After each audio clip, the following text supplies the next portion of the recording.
오늘 우리에게 주시는 하나님의 말씀 마태복음 1장 1절로 17절입니다.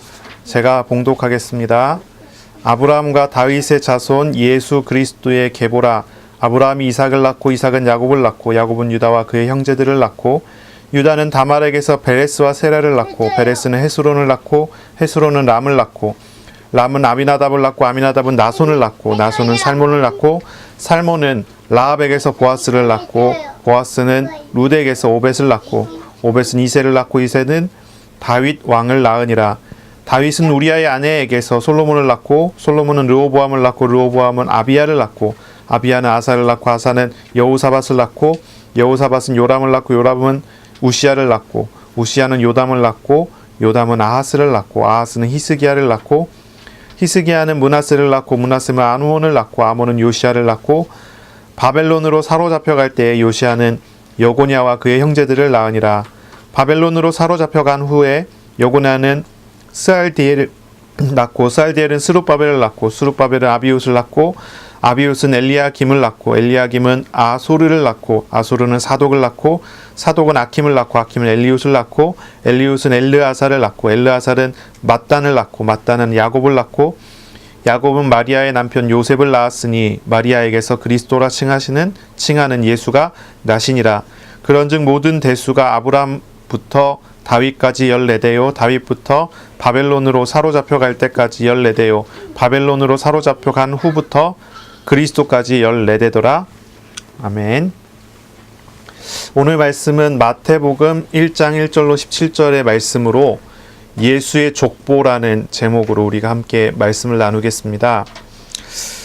우리가 작년에는 마가복음을 강해를 했습니다. 이제 올해는 마태복음 강해를 이제 시작을 하게 됐습니다. 마가복음은 종으로 오신 그리스도, 섬기기 위해서 오셔서 종의 모습으로 섬김의 모습으로 오신 그리스도에 대해서 마가복음이 이렇게 우리에게 그리스도를 보여주고 소개를 했다면 마태복음은 왕으로 오신 그리스도를 말합니다. 왕으로 오셔서 통치하시고 다스리시는 그리스도입니다. 마가복음은 종의 모습으로 죽기까지 사랑하시고 섬기시고 대속물로 오신 예수님을 이야기하는 데 집중이 되어 있다면 물론 마태복음이 그런 모습을 이야기하지 않는 건 아닙니다. 다 이야기하지만 그것보다도 무엇을 강조하냐면 왕으로 오신 그리스도, 통치하시고 다스리시고 자기 백성을 보호하시고 인도하시는 그리스도를 설명합니다. 물론 일반적인 왕, 일반적인 통치자하고는 아주 다르지요. 메시아이신 왕, 메시아이신 그리스도에 대해서 이야기하죠. 우리가 마태복음을 올해 2019년에 강해하고 강론을 우리가 하게 될 텐데 마태복음을 우리가 읽는 동안 저와 여러분은 그리스도의 통치에 그리고 그리스도의 다스리심에 순종하는 훈련이 되는 그런 해가 되기를 바랍니다. 하나님의 나라를 따르는 믿음의 순종이 회복될 때 우리는 이 땅에 살아가는 동안에 하나님의 나라의 열매를 맺게 됩니다. 먹고 마시는 걸 넘어서 의와 희락과 평강이 그런 열매가 맺어지는 그런 해가 될 것입니다. 그러니 말씀을 들을 때 그리고 예배를 드리면서 마태복음을 우리가 읽어나갈 때 주님의 말씀에 순종하는 것, 하나님의 나라를 따르는 믿음의 순종을 회복하는 바로 거기에 방향을 맞추시고 기도하시면서 말씀하시는 하나님을 구하시기를 바랍니다. 마태복음을 쓴 마태복음의 저자는 제목에 붙여있듯이 마태입니다. 마태. 이 마태는 마태복음에는 자기 이름을 마태라고 이렇게 표현을 하지만 이제 마가복음, 누가복음 같은 경우는 레위라고 해요. 이 사람도 아마 이름이 두 개인 것 같아요. 예수님께서 선택하신 제자 중 세리 레위, 세리 마태입니다. 이 사람이 이 마태복음의 저자예요. 아마 이 사람도 뭐라 그러죠? 베드로나 아니면 바울 같은 경우처럼 이름이 두 개, 그런 걸로 보이는데 자유주의 신학에서는 마태가 마태복음을 쓰지 않았다고 시비 거는 경우도 있어요. 그런 경우라도 그런 자유주의 신학자라고 하더라도 마태복음을 전체를 쓰지 않아도 마태복음의 가장 중요한 것은 마태가 썼다. 그렇게는 인정을 합니다. 우리는 어쨌든 성경이 하나님의 말씀임을 믿고 성경에 대한 어떤 비평학에 대한 부분들, 성경을 일반 문서처럼 취급하는 어떤 그런 것을 우리는 받아들일 수 없기 때문에, 그리고 성경 자체가 우리에게 보여주는 사도성과 성경 자체가 우리에게 계시하고 있는 그리스도에 대한 실상을 우리가 알기 때문에 우리 마태복음을 기록한 저자가 마태라고 알고 우리가 이 말씀을 좀 나눌 필요가 있습니다. 우리는 예수님의 제자 세리였던 마태의 저작물로서의 마태복음, 그리고 성령에 의해서 마태의 인격을 사용하셔서 기록하게 하신 하나님의 말씀으로서의 마태복음을 읽어나가게 될 겁니다. 이 마태복음의 처음 시작은 어떻게 됩니까? 우리 한번 읽어볼까요? 마태복음 1장 1절 한번 같이 읽겠습니다. 시작. 아브람과 다윗의 자손 예수 그리스도의 계보라. 아멘. 아브라함과 다윗의 자손 예수 그리스도의 계보입니다. 여기에 이제 계보라고 하는 말은 뭐라고 이제 창세기 2장 4절에 나오는 히브리어 톨레돗에 대한 번역어로서의 계보예요. 이거는 뭐냐면 톨레돗이라고 하는 말은 뭐 족보, 계보라는 표현도 있지만 가지고 있는 의미가 이전과 이어지지만 전혀 새로운 시작이에요. 이전에 대한 모든 것을 요약하고 이제 시작하는 거예요. 좀 설명이 제대로 되는지 모르겠지만 아브라함과 다윗의 자손입니다. 예수 그리스도를 소개할 때 이렇게 얘기하는 거예요. 아브라함과 다윗의 자손입니다.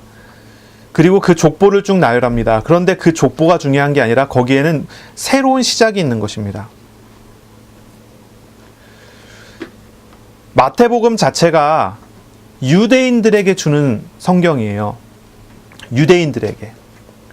정확히 얘기하면 유대 계열에 있는 그리스도인들에게 주는 성경이에요. 그래서 유대인들의 문화, 유대인들의 생각, 유대인들의 사상, 이런 부분에 많은 그런 진술들이 있어요. 진술이라고 표현해야 되네요. 그런 부분에 대한 많은 이야기들이 있어요. 그래서 구약 성경의 어떤 부분이 이렇게 성취됐다, 구약 성경의 이런 부분이 이렇게 성취됐다는 것을 마태복음에는 계속 이야기를 해요. 마태복음을 읽기 시작하면 이 족보 부분을 읽게 되면 좀 어렵게 느끼는 경우가 많아요. 내가 이제 새해가 됐으니까 성경을 읽어야지. 신약 성경을 읽어야 되겠다. 딱 해놓고서 성경을 딱 펴서 성경을 마태복음 1장을 딱 피는 순간 누가 누굴 낳고 누가 누굴 낳고 누가 누굴 낳고 하다가 잠들어요. 예, 웃으시는 분은 해보신 겁니다. 왜 누가 이렇게 자꾸 누굴 낳냔 말이에요. 그러면서 이제 자게 되는데 족보가 지루해서 성경을 읽다가 포기하는 경우가 꽤 있어요. 저도 성경을 읽어야 되겠다 하고 마태복음 펴갖고 읽다가 조는 경우가 있었습니다. 특히나 지금 2000년이나 지난 지금 시대에 유대인의 족보, 예수님의 족보를 읽는 것이 우리에게는 얼마나 그렇게 참 의미가 있다, 의미가 없다, 의미 없다고 느껴지는 경우가 있는 것 같아요. 하지만 잘 생각해 보셔야 됩니다. 마태가 예수님을 이야기하기 위해서, 복음을 설명하기 위해서 마태가 성경을 쓰는데 왜 이 지루한 족보를 가장 앞에 썼냐 이거죠. 이거는 적어도 유대인들이 이 족보를 읽을 때 뭔가가 느껴지는 거예요. 우리는 좀 별로 상관없이 느껴지잖아요. 문화도 다르고 생각도 다르고. 유대인의 족보 속에 있는 사람들이 뭐가 이렇게 다르겠어요. 근데 만약에 이렇게 얘기하면 어떨까요? 조금 예가 다르겠지만 세종대왕으로부터 시작해서 우리가 잘 아는 인조반정의 누구, 우리가 잘 아는 흥선대원군이 나오고 막 이러면서 이제 역사에 있는 인물들 하나하나를, 특징 있는 인물들을 하나하나 딱딱딱딱 집어서 이야기한다면 어떨까요? 그러면 그 이야기의 내용이 어떻게 될지 모르지만 그 사람을 흘러가는 흐름 속에서 뭔가를 느낄 수 있다면 아주 흥미롭게 그 족보를 보고 있지 않겠어요? 진짜 그런 거예요. 유대인들이 이 족보를 읽을 때는, 유대인들이 이 족보를 들을 때는 뭔가가 있는 거예요. 뭔가가 있는 거예요. 유대인에게 있는 뭔가가 있는 거예요. 그게 뭐냐? 그게 뭘까요? 한마디로 얘기하면 이 기억해야 되는 단어예요. 언약이라는 겁니다. 언약. 언약이라는 게 있는 거예요. 하나님께서 이스라엘의 민족의 조상 중 첫 번째 사람이 될 수 있는, 첫 번째 사람이라고 얘기할 수 있는, 물론 훨씬 많이 올라가면 아담이 있지만 이제 민족으로 흩어졌을 때는 바벨탑 사건이거든요. 바벨탑 사건이 있었을 때 사람마다 언어가 다 갈라지고 민족이 흩어져서 전 세계로 흩어져 버렸어요. 언어와 말과 문화, 언어가 달라졌다는 얘기는 문화가 달라졌다는 얘기거든요. 언어와 문화와 민족이 흩어져서 각 부족마다 다 흩어져서 전 세계로 흩어졌을 때 그 중에 한 사람을 딱 선택해서 하나님 부르셨어요. 그 사람이 아브라함이에요. 하나님께서 부르신 이스라엘 민족의 첫사람이란 말이죠.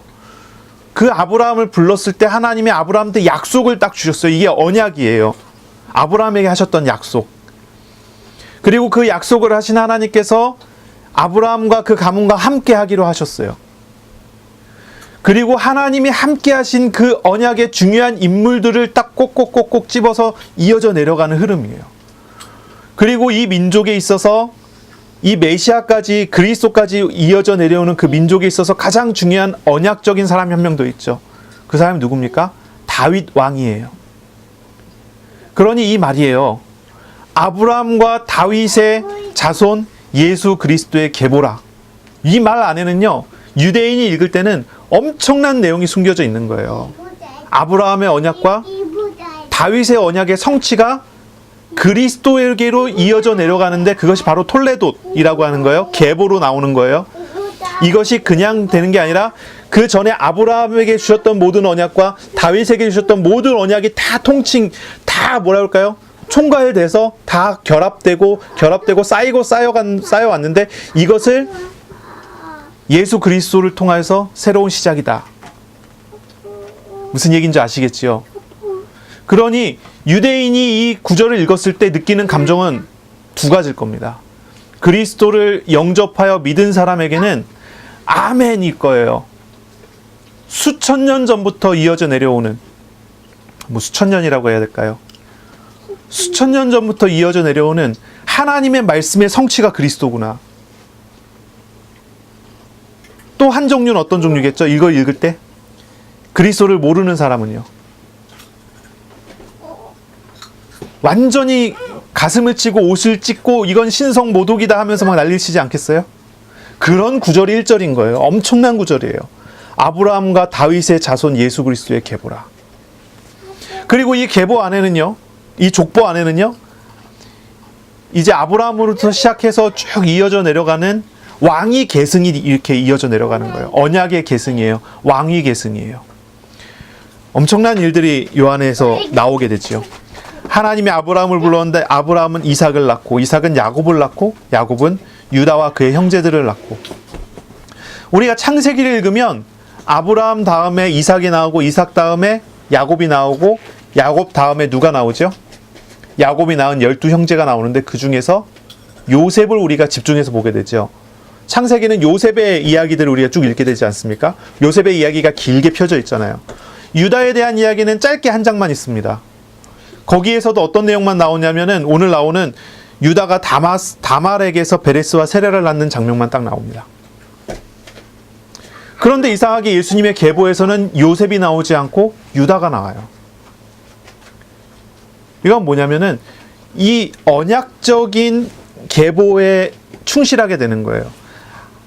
야곱이 축복 기도를 할 때 유다에게 했었던 기도가 무엇입니까? 장자의 명분이 어디로 넘어가고 장자의 축복이 어디로 넘어갑니까? 장자의 축복은 2배의 권한이죠. 그거는 요셉에게로 넘어갔지만 장자의 명분, 그러니 아브라함에게 약속하셨던 씨가 흘러내려갔던 것은 유다였어요. 그러니 성경이 어디에 집중하고 어디에 그렇지 않느냐가 아니에요. 분명하게 메시지로 던져주는 거예요. 하나님이 약속하신 그 언약적 계보가 어떻게 흘러간다라고 하는 거예요. 그래서 유다의 자손, 유다 지파예요. 유대인이라고 하죠. 우리가 얘기하는 유대인이라는 건 유다 지파라는 거고, 이거는 유다의 자손이라는 뜻이에요. 이 유다에게 다말에게서 낳은 베레스와 세라, 이 유다의 후손들로 인해서 이 후손들이 이제 유대인이 되는 겁니다. 이제 그런 모든 역사가 요 안에 다 숨겨져 있는 거예요. 근데 아주 참 놀라운 얘기 조금 이따가 다 이야기하겠지만은 예수님의 계보고 예수님의 족보인데 여기에 여자가 5명이 나오거든요. 여자 5명. 근데 이 여자 5명이 어떻게 이야기하면은, 어떻게 표현하면은 좀 뭐라 그럴까요? 경건치 않은 사람들. 어떻게 생각하면 문제가 있다라고 느껴질 만한 사람들이 5명이 나와요. 좀 이따 이제 또 이야기를 하겠습니다. 이 예수님의 족보 자체는 우리에게 분명한 메시지를 던져주는 거죠. 언약적 계승을 보여줘요.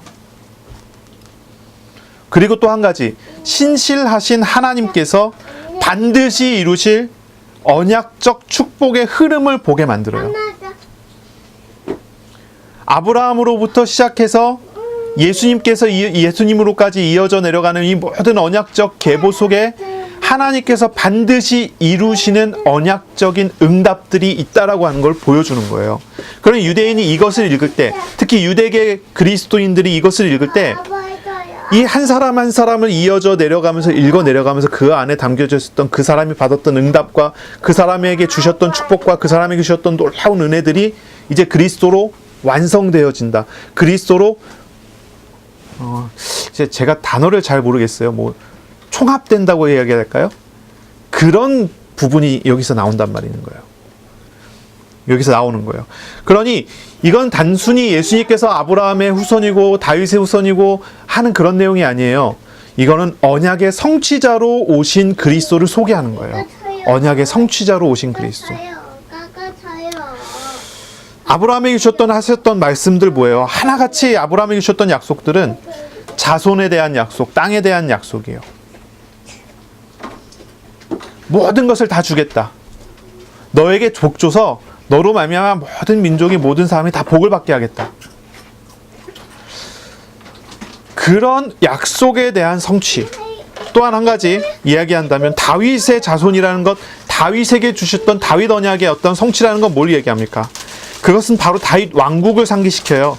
다윗의 보좌, 왕국이 하나님 앞에서 영원히 견고하게 세워질 거라고 하는 하나님의 약속이 기억나게 하는 거예요. 바로 그리스도께서 이루시는 응답이라는 것이 아브라함에게 주셨던 약속이나 다윗에게 주셨던 모든 약속에 대한 응답으로서 온다는 거죠.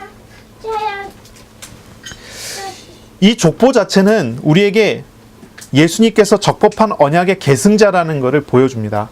이 족보에 대한 말들이 참 많아요. 왜 그러냐면 여기 나오기는 이제 17절에 보면은 모든 대수가 아브라함부터 다윗까지 14대, 다윗부터 바벨론으로 사로잡혀 갈 때까지 14대, 바벨론에서 사로잡혀 간 다음에 그리스도까지 14대라고 소개를 하거든요.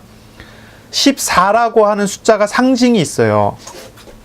다윗의 이름을 숫자로 이야기하면 14가 돼요. 다윗의 이름을 그 표현하면 14가 되거든요.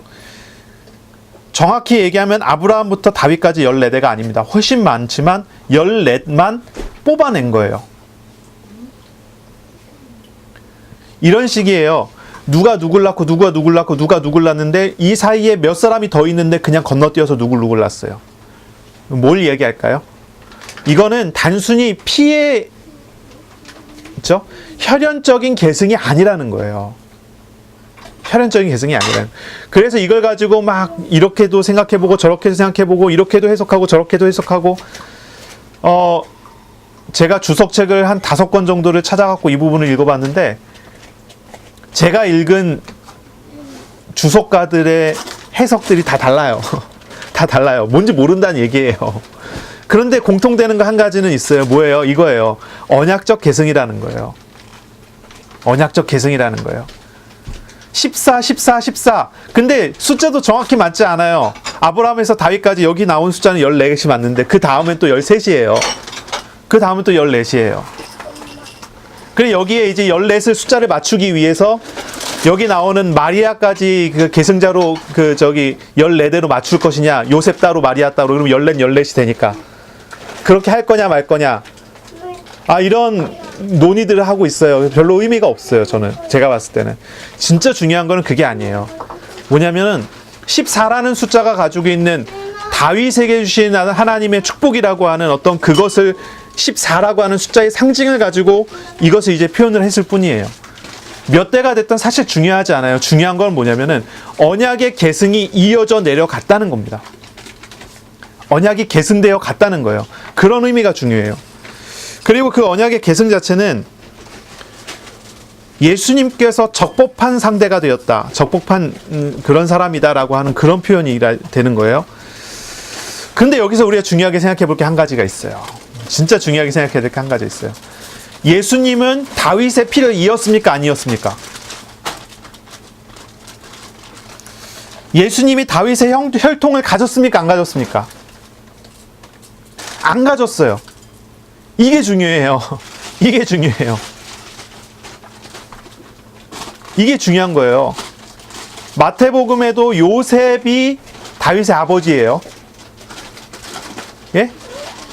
아브라함부터 이어져 내려와서 요셉, 그 다음이 예수님이에요. 요셉의 피를 예수님이 잊지 않았단 말이에요. 누가복음에 보면 거꾸로 올라가요. 예수님으로부터 시작해서 예수님 위에, 그 위에 누구, 그 위에 누구, 그래서 어디까지 올라가죠? 아담까지 올라가고 아담 위에 하나님까지 올라가요. 그래서 이 누가복음은 각 시각이 좀 달라요. 왕위 계승은 아니에요. 다른 시각으로 이 족보가 나와 있어요. 누가복음과 마태복음에 나와 있는데 누가복음은 다른 시각과 다른 각도로 나와 있어요. 여기에 나오는 인물들이 또 마태복음에 나오는 인물들과 또 다른 인물들이 있어요. 왜 다를까요? 방금 설명했잖아요. 마태복음에는 선별해갖고 몇 사람 막 중간중간 막 건너뛰고 나왔단 말이에요. 누가복음은 또 다른 기준으로 그렇게 쓰였어요. 그러니 이게 인물들이 다르게 나오죠. 어쨌든 중요한 건 그거예요. 예수님이 다윗의 자손이냐? 이렇게 하면 우리가 다윗의 자손이라고 알죠? 그러면 다윗의 피를 이었느냐? 잊지 않았단 말이에요. 왜냐하면 예수님은 성령으로 잉태하셨거든요. 성령으로 잉태해서 나오셨거든요. 예수님께서는요. 혈통 계승이 아니에요. 그럼 뭘 얘기합니까? 이거는 법적인 계승 대상자라는 것을 보여주는 거예요. 성자 하나님께서 이 땅에 오실 때 어디에 오셔야 됩니까? 누구에게 오셔야 됩니까? 어느 곳에 오셔야 됩니까? 하나님께서 그것을 결정하시기를 언약을 주시고 미리부터 준비하신 겁니다. 아브라함부터 예수님이 오실 것을 준비시킨 거예요. 아브라함, 다윗 쭉 준비시킨 거예요. 그러한 왕위 계승이 계속 이어져 내려가고 때가 돼서 예수님께서 오셨어요. 그러나 결코 예수님이 다윗 밑에 있는 존재가 아니에요. 다윗이 예수님 때를 보고 예수님을 보고 주님이라고 고백한단 말이에요. 그러니 이 족보에 나오는 이 많은 사람들, 이 사람들은 전부 어떤 사람들입니까? 예수님을 기대하고 예수님을 소망하고 예수님이 하실 일들을 예표하는, 예수님이 하실 사역과 일들과 언약적 성취를 보여주는 그런 예표하는 사람들이에요. 그러니 유대인들이 이 족보를 읽을 때 그걸 보게 되는 거예요. 이 사람이 있다, 이 사람이 있다, 이 사람이 있다. 이 유대인들은 이걸 다 알아요. 적어도 포로기를 지나고 난 다음에, 포로 시기를 지나고 난 다음에 제2성전이라 하죠. 스룹바벨 성전을 짓고 포로에서 돌아온 사람들이 그 팔레스타인 땅에 모였을 때 이 사람들은 율법이 중요해요. 말씀이 중요해요. 포로 시기에 이 사람들은 회당에서 모여서, 시나고그라고 하는 회당이에요. 회당에 모여서 거기에서 하나님의 말씀을 외우고 또 외우고 또 외웠어요.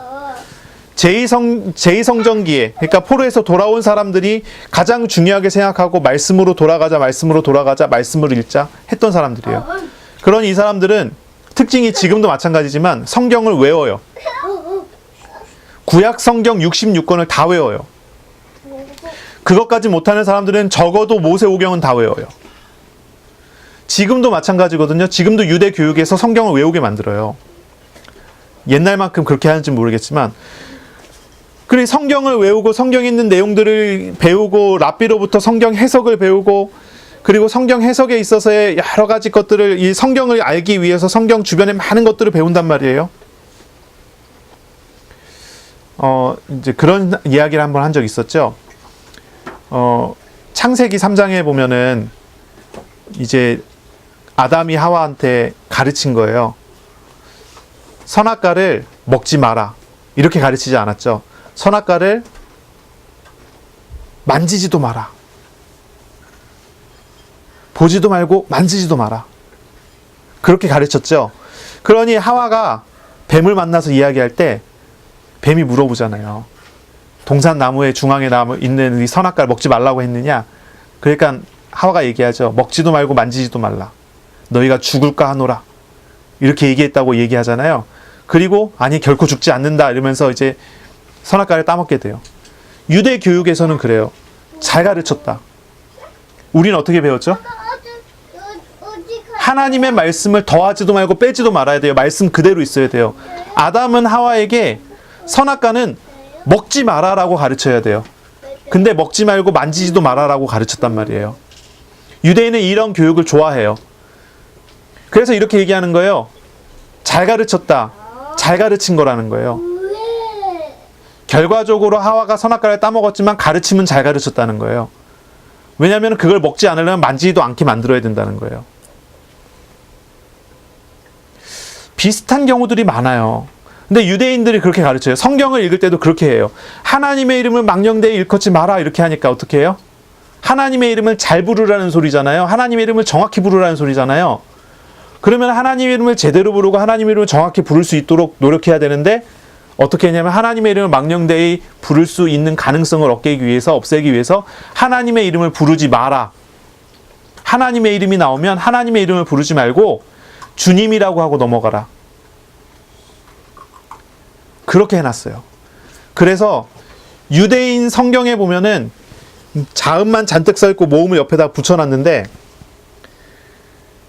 주님의 하나님의 이름이 나와요. 신명 사문자라고 하는 하나님의 이름 자음 4개가 있어요.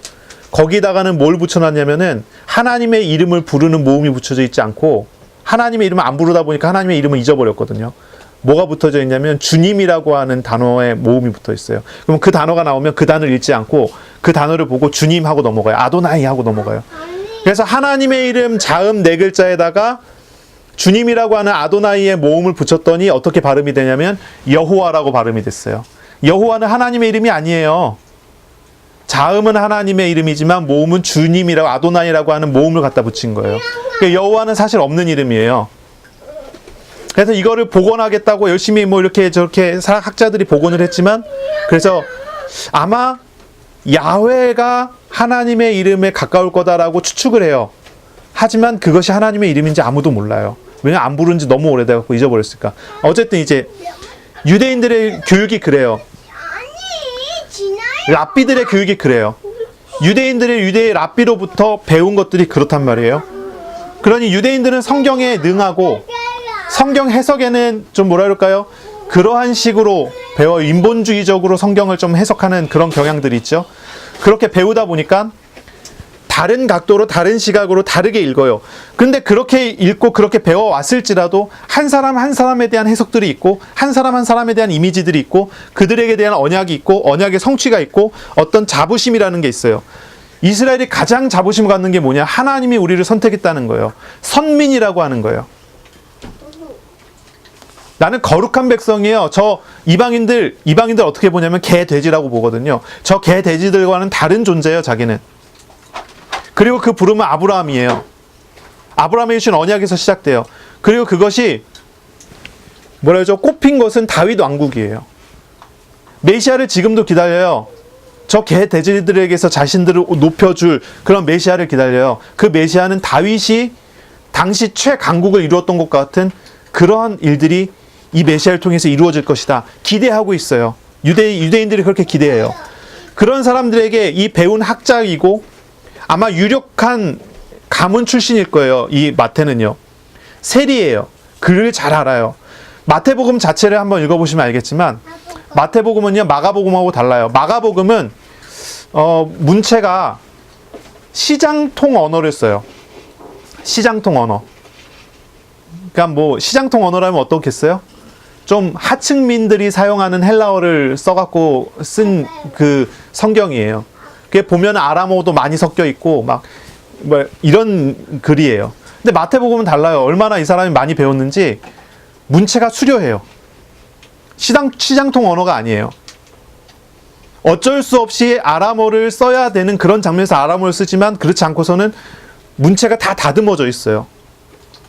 이 사람이 히브리인들에게, 그러니까 뭐 유대인들에게 전해주는 메시지들을 여기다 적는데 이것이 너무 정통하다 보니까 초대교회 몇 사람들은, 초대교회란다, 여러 사람들은 마태복음이 처음에 히브리어로 썼다가 나중에 헬라어로 번역했을 거다 이렇게 추측하기도 했어요. 그 정도로 이 마태복음 자체가 굉장히 유대적이죠. 어쨌든 간에 이 유대인들이 족보를 딱 읽는데 한 사람 한 사람 이름이 읽는데 그 사람에게 담겨져 있는 의미들이 있어요. 우리는 지금 알지 못하지만. 그리고 그 의미들을 읽어내려가면서 이 사람은 실패했지만, 특히 이제 다윗 그 이후로 나오는 사람들 쭉 보세요. 다윗은 이러한 실수와 이러한 실패를 통해서 이렇게 됐지만 하나님께서 언약의 계승은 주셨고, 누구는 이렇게 실패했었고 누구는 이렇게 실패했었고 누구는 이렇게 실패했지만 하나님의 언약적 계승은 끊어지지 않고 이어져 내려왔고, 포로에 의해서 끌려갔지만 그 속에서도 언약적 계승은 끊어지지 않고 계속 이어져 내려왔고 하나님은 이렇게 세워 가신다는 거예요. 요 속에서 보여주는 이 메시지들이에요. 하지만 보세요. 이 족보는요, 일반적인 흐름에서 완전히 벗어나 있어요. 이것은 이 족보에 등장하는 5명의 여자들 때문이기도 해요. 5명의 여자들이 나옵니다. 3절에 다말, 5절에 라합, 룻, 그리고 6절에 우리아의 아내라는 사람. 이 사람 이름이 밧세바죠. 이 밧세바. 마지막 5번째는 마리아입니다. 5명의 여자가 족보에 나와요. 족보에 여자가 나오는 경우가 별로 없어요. 특히나 이 당시에 이제 유대 문화에서는 여자가 족보에 나온다는 건 사실 말이 안 돼요. 근데 요 여자들이 족보에 나와요. 족보에 나온다는 얘기는 좋은 일로 나와야 되겠지 않겠습니까? 만약에 너무 좋은 일이라서 여자도 여기 족보에 나와야 돼 해서 나오면 얼마나 좋겠습니까? 그런데 이 5명의 여자가 나온 이유는 좋은 일 때문이 아니에요. 메시아의 족보에 나오는 이 5명의 여자는 전혀 달라요. 도덕적으로, 윤리적으로, 아니면 혈통으로 문제가 있는 여자들이에요. 이 사람들이 족보에 나오는 거예요. 먼저 3절에 보는 다말이라는 여자를 볼게요. 이 사람은요, 유다의 며느리예요. 유다가 아들이 셋이 있는데 첫째 아들과 이 다말과 결혼을 시켰어요. 그런데 자식이 없이 이 아들이 죽어요. 이 씨가 중요하기 때문에 혈연적인 이제 장자의 계승이라는 게 중요하기 때문에 장자하고 결혼한 여자가 애를 못 낳고 죽으면 이 여자를 둘째하고 결혼을 시킨단 말이에요. 왜냐면 애를 낳으라고. 이게 이제 계보가 이어져 내려가야 되니까. 그래서 둘째하고 결혼을 시켰는데 둘째도 죽었어요. 이제 막내하고 결혼을 시켜야 되지 않겠어요? 이게 법적으로 그렇게 돼야 되는 거죠. 막내하고 결혼을 시켜야 되는데 유다가 걱정을 하는 겁니다. 혹시 막내도 죽을까 두려워서 결혼을 시키지 않았어요. 그리고 시간이 많이 지나가게 됩니다. 그러던 중에 다말이 찐하게 화장을 합니다. 자기를 못 알아보게 야하게 옷을 입습니다. 창녀의 흉내를 내면서 시아버지 유다를 유혹해서 동침하고 애를 갖습니다. 이제 애를 가졌다는 소식을 듣고 유다가 이 다말을 부릅니다. 끊어버리기 위해서 이제 부르는 거죠. 근데 유다가 이 다말을 만났을 때 다말이 징표를 내놔요. 유다에 가지고 있었던 징표를 내놔요. 유다가 깨닫습니다. 아, 그때 만났던 그 창녀가 이 사람이었구나. 그리고 뭐라고 얘기하냐면 이렇게 얘기합니다. 너가 나보다 낫다. 그리고 이 다말에게서 낳은 아이를 통해서 언약 계보가 이어 내려갑니다. 이해하기 어렵지 않습니까? 예수님 계보에 이런 사람이 들어갔어요. 근데 이 사건을요, 성경에 기록됐기 때문에 다 알아요. 유대인들이 알아요. 유대인들이 이거 읽어 내려가면서 그래요. 언약이 이어져 내려가는데 이런 다말 같은 사람을 통해서도 하나님은 언약을 이어 내려가게 하셨다. 그 다음에 누가 나옵니까? 라합이라는 사람이 나와요. 5절에 나오죠. 살몬은 라합에게서 보아스를 낳고, 이 라합은 누굽니까? 우리가 잘 아는 여리고성을 정탐하던 정탐꾼이 들어갔을 때 이 정탐꾼을 숨겨준 사람입니다. 성경에 이렇게 표현했죠. 기생 라합. 표현을 하자면 여리고성, 이방인들이 자리 잡고 있는 여리고성에서 몸을 파는 창녀입니다. 이방인 창녀입니다. 그런데 이 사람이 이스라엘이 들어온다는 소식을 듣고 하나님을 믿기 때문에 전향을 하죠. 그리고 이들을 돕고 유대인의 한 사람으로 인정을 받습니다. 그런데 이 사람이 그냥 인정받고 끝난 게 아니라 메시아의 족보에 들어가는 사람이 돼요. 이해가 되십니까? 그 다음에 5절에 나오는 룻이라는 사람이 나오죠. 보아스와 룻이 만나 결혼을 해서 베레스와 세라를 낳죠. 룻이라는 사람은 우리가 잘 아는 성경의 룻기에 나오는 주인공이죠. 주인공은 하나님이시고 룻기에 나오는 주요 인물이죠. 이 룻이라는 사람은 모압 사람입니다. 모압 사람. 혈통적으로 완전히 이방인이에요. 그런데 이 사람이 메시아 계보에 들어가 있어요. 그럼 한번 생각해 보세요. 혈통적으로, 도덕적으로 여러 가지 면에서 우리가 이 사람들이 메시아의 계보에 들어간다라고 하는 것을 어떻게 받아들여야 되겠습니까? 또 한 사람 나오죠. 네 번째, 6절에 나오는 다윗은 우리아의 아내에게서 솔로몬을 낳았다고 합니다. 밧세바라는 이름이 있는데 왜 마태는 우리아의 아내라고 지칭을 했냐는 말이에요. 밧세바라는 이름이 있어요. 이 밧세바라는 이름은 다 알아요. 성경에 기록되어 있는 이름이에요. 그런데 마태는 이야기하기를 우리아의 아내에게서 솔로몬을 낳았다. 이 밧세바는 우리아의 아내였어요. 어느 날 다윗이 창문을 열었는데 창 밖에 저쪽 마당에서 어떤 여자가 옷을 벗고 목욕하는 걸 봤어요. 이게 상식적으로 생각해 보면은 말이 안 되잖아요. 목욕하는데 왜 사람들이 볼 수 있는 그런 장소에 가고 목욕을 합니까? 그러니 많은 학자들이 얘기하는 것 중에 하나가 이 밧세바가 다윗을 유혹하려고 했다라고 얘기를 해요. 그것을 보고 다윗이 그 사람을 부르고 이 사람의 남편이었던 우리아를 전쟁 일어나는데 반드시 죽을 수밖에 없는 그런 전쟁터에 보내서 죽게 만듭니다. 그리고 우리아의 아내를 자기 아내로 취하게 되죠. 애를 가져갖고 애를 낳게 되는데 첫째 애는 임신하고 난 다음에 애가 죽습니다. 그리고 둘째가 낳잖아요. 그게 솔로몬이에요. 솔로몬 왕 이제 되죠. 왜 여기서 이렇게 지칭하냔 말이죠. 5명의 여자가 나왔는데 마지막은 마리아입니다. 근데 겉에 보았을 때는 유대인들의 시각 속의 마리아는 사생아를 낳은 여자예요. 예수님을 사생아라고 비판했거든요.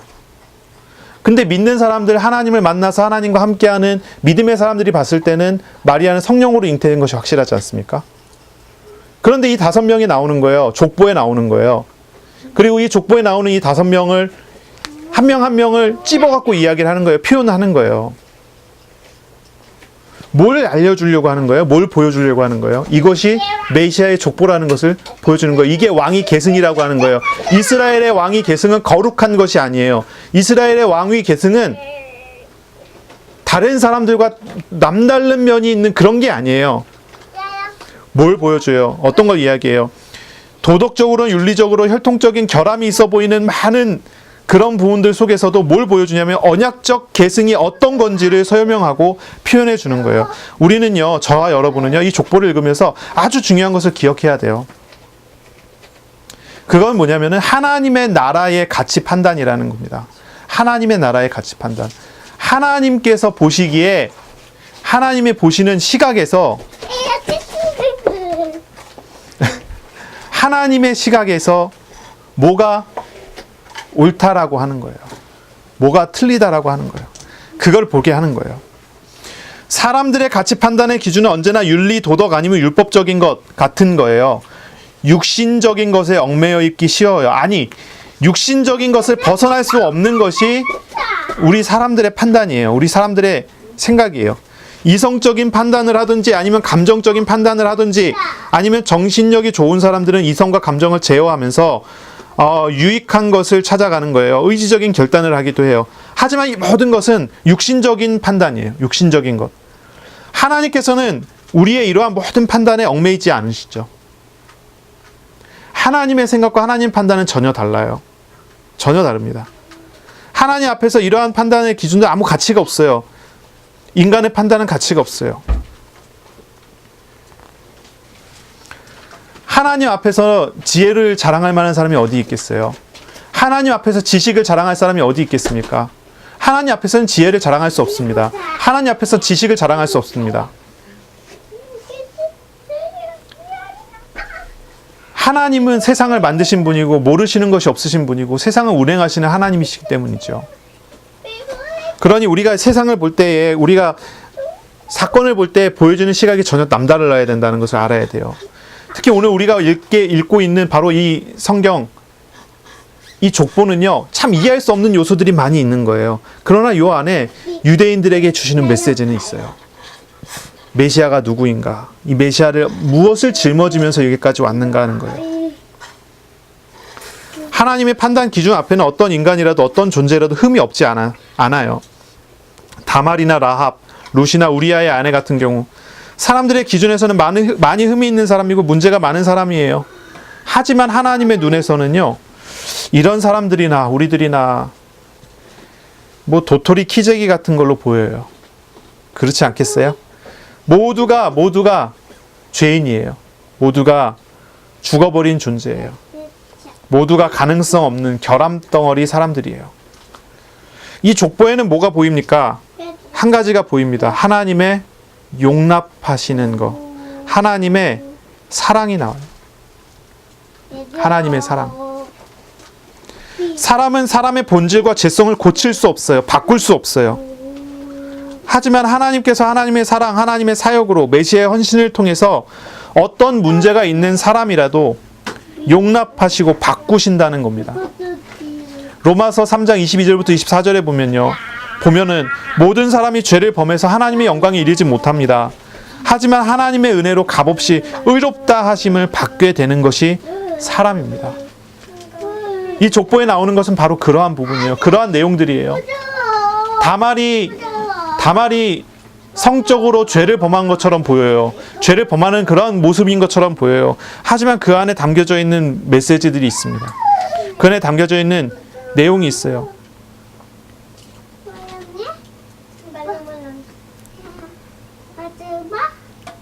무엇을 보느냐, 무엇을 생각하느냐, 언약적 족보에 나오는 메시지가 있어요.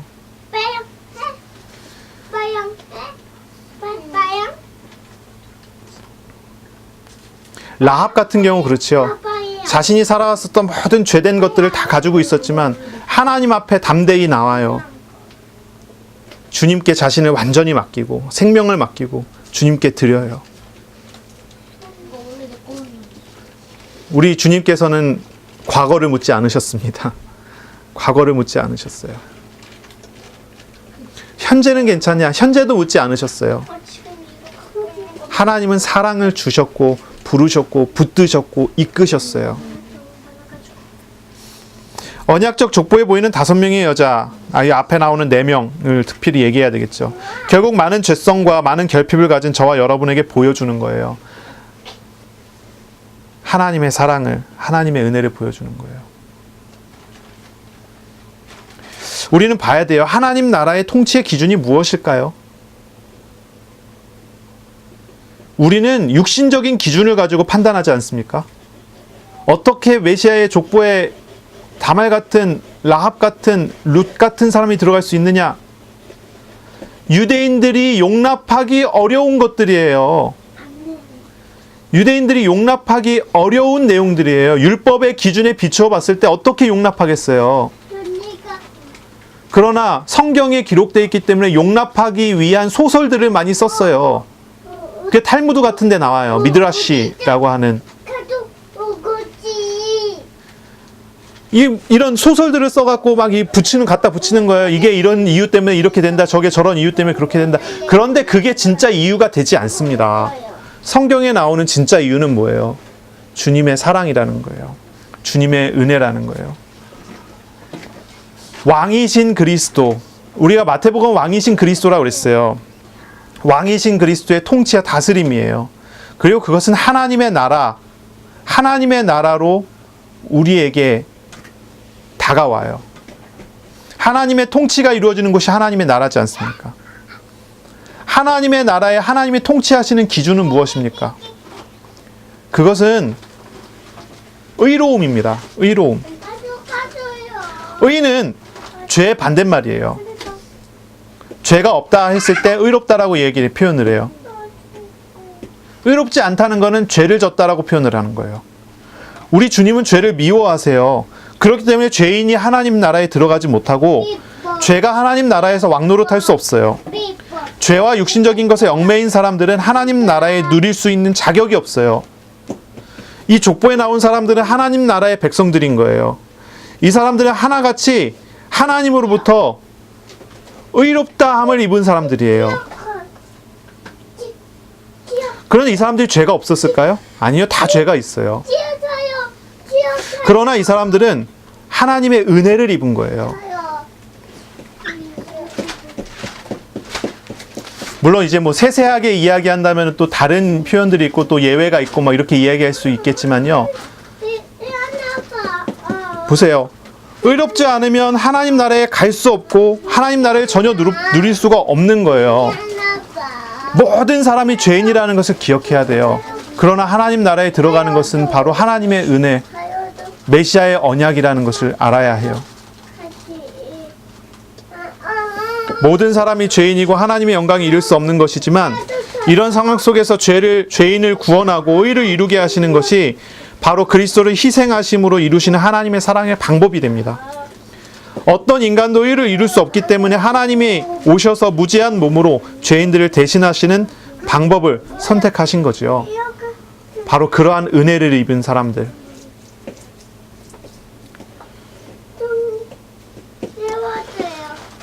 우리가 이런 부분들을 봐야 하겠습니다. 하나님의 통치의 기준은 의로움이라는 것.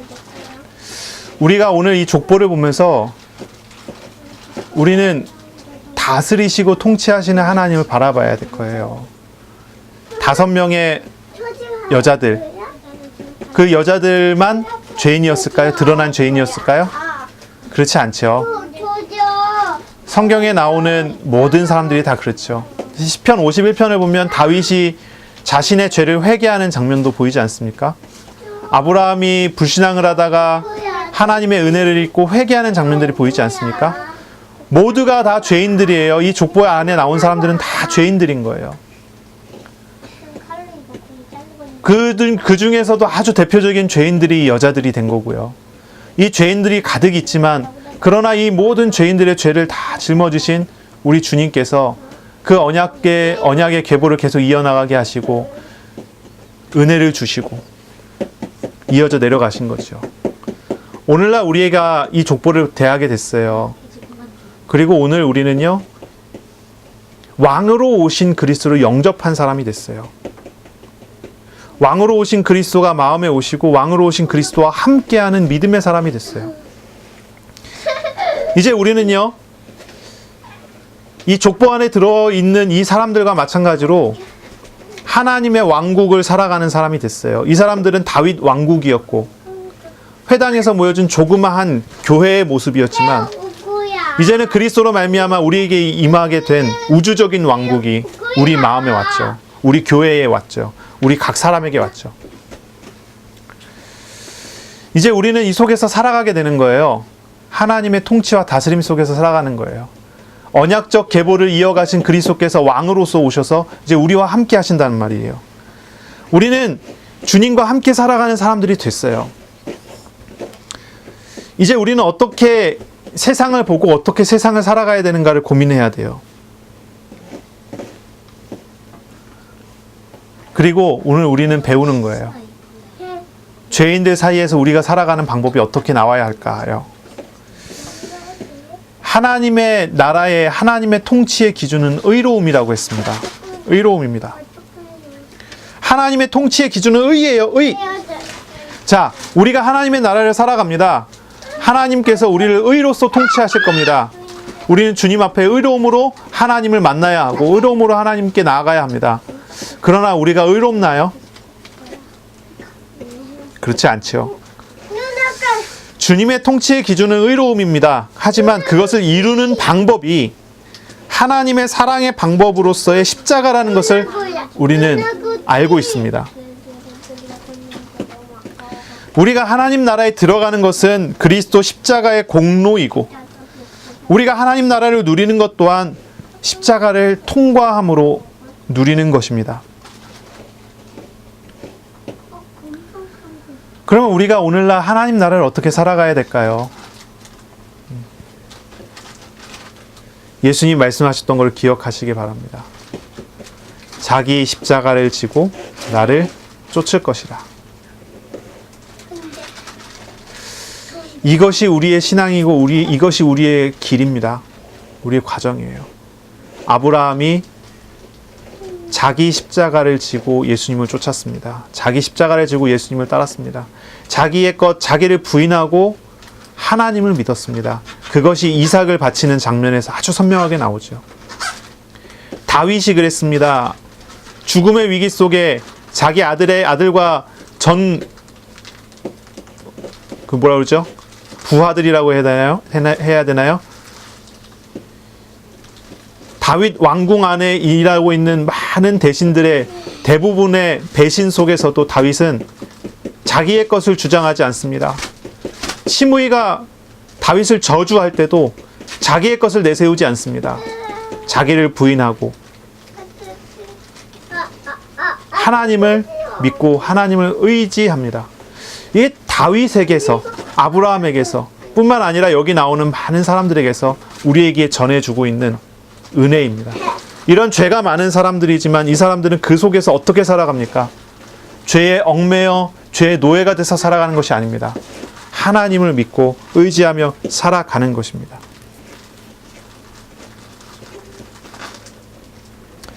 오늘 우리가 언약의 족보를 보면서 무엇을 보아야 할까요? 그 안에 있는 죄인들을 봐야 합니다. 그리고 그들을 짊어지신 십자가의 하나님을 봐야 합니다. 그것이 우리의 신앙이고 우리의 신앙의 생활이 될 것입니다. 우리는 세상에 살지만 실제로 우리는 하나님 나라의 백성들입니다. 우리는 하나님 나라의 백성으로서 하나님 나라의 백성답게 믿음의 삶을 살아가야 될 것입니다. 그리고 그 삶은 다른 것이 아니지요. 자기를 부인하고 자기 십자가를 지고 주님을 쫓아가는 것입니다. 하나님의 다스리심을 인정하고 말씀에 순종하는 은혜가 있으시길 바랍니다. 이번 주간도 여러분 기도하시면서 실천하세요. 말씀을 묵상하는 것입니다. 말씀을 보고 말씀하시는 하나님을 만나는 시간을 회복하는 것입니다. 말씀을 반복해서 들으실 필요가 있습니다. 말씀을 듣고 들으면서 말씀하시는 하나님을 계속 구하시고 찾고 뭘 이야기하느냐가 중요한 게 아니에요. 말씀 속에 하나님의 임재를 구하고 하나님을 대면하는 그런 시간을 가져야 해요. 그러니 묵상하는 시간을 회복하세요. 말씀하시는 하나님을 만나는 시간을 회복하세요. 기도하지만 그냥 기도가 아니에요. 하나님을 인격적으로 만나는 그런 기도가 필요해요. 그러니 말씀을 묵상하며 기도하세요. 자꾸 막 육신적인 것을 이루어달라, 성취해달라 하는 그런 기도를 이제 넘어서 하나님을 구하고 하나님을 대면해서 아는 그런 기도를 회복하세요. 자기 자신을 하나님께 맡기고 하나님과 통하는 그러한 시간을 회복하세요. 그런 은혜를 온전히 누리시기를 바랍니다.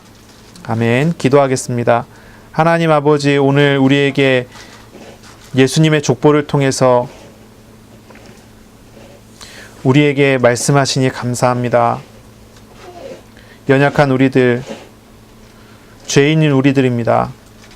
그러나 주님의 사랑으로 우리를 용납하시고 짊어지시고 우리를 주님의 은혜에 하나님의 나라의 백성으로 삼으셔서 인도하시니 감사합니다. 이번 한 주간도 기도하면서 주님과 동행하게 하시고 주님을 알아가는 그러한 한 주간이 되도록 은혜 내려 주옵소서. 감사합니다. 예수님 이름으로 기도합니다. 아멘.